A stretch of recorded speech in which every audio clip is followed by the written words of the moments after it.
Why buy it from the shops when you can make it at home for a fraction of the cost? And homemade is always so much better. G'day, welcome to Todd's Kitchen. Been afraid to ask? Don't have to ask no more because I'll show you how to make it. It's very simple but delicious, and it's perfect this time of year. So join me today as I make my version of a Christmas cake. And please do me a huge favour by supporting this channel by checking out toddskitchen.com for my fantastic merchandise. Okay, so we want to start this off with 1 kilo of mixed dried fruit. Now, any brand will do. I always go for the cheap one because honestly, there's no difference whatsoever. So into a large bowl, we're going to place in our dried fruit. And on top of that, I'm going to pour on half a cup of rum. You can also use sherry as well. Now you'll be thinking, well, there's alcohol in this, I can't serve it to kids. Well, that's actually not true. Yes, there's alcohol in it at the moment, but once it's soaked in and once it's baked, the alcohol content goes to 0. So unless there's religious reasons that you can't have alcohol, you don't have to worry about the alcohol content itself, because it will be 0 by the time you get stuck into this cake. So we're going to let that soak into the fruit for a minimum of 24 hours and give it a stir, say within the first 12 hours, just to keep it all coated. But ideally you want to soak it for 72 hours because you really want that flavour to infuse with the dried fruit. And you don't have to place it in the fridge or anything, just keep it at room temperature, but just make sure you keep it sealed.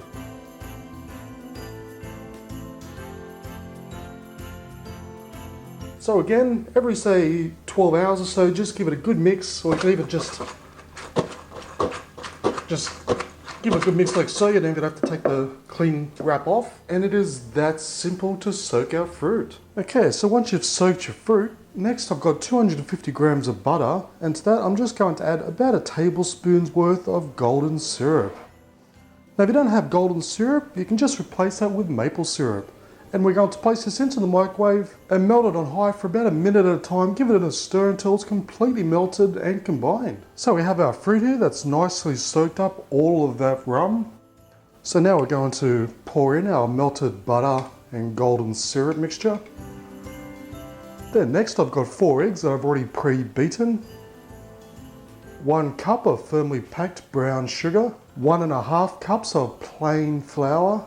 Half a cup of self-raising flour, or you can use 2 cups of regular flour, but add half a teaspoon of baking powder to it. And lastly, about a teaspoon of mixed or allspice.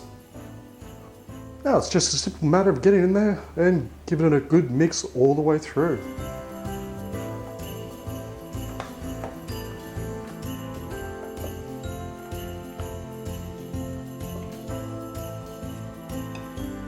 Okay, so once mixed, I've got a large loaf pan. I've given it a good grease with some cooking spray oil, or you can also use butter. So just simply spoon all of your mixture into our large loaf pan.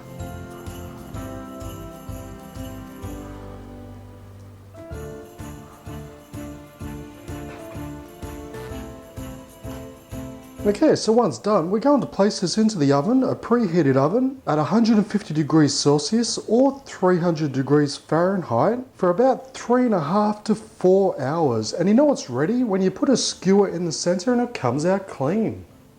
And there we have our very delicious Christmas cake. Nothing says Christmas cake more than that complete fruity fullness. So as you can see, it was very simple to make. And this cake will last about 3 weeks. Just keep it in the fridge in a sealed container, and you can serve it cold or warm up a slice in the microwave. But either way, it's going to taste simply delish.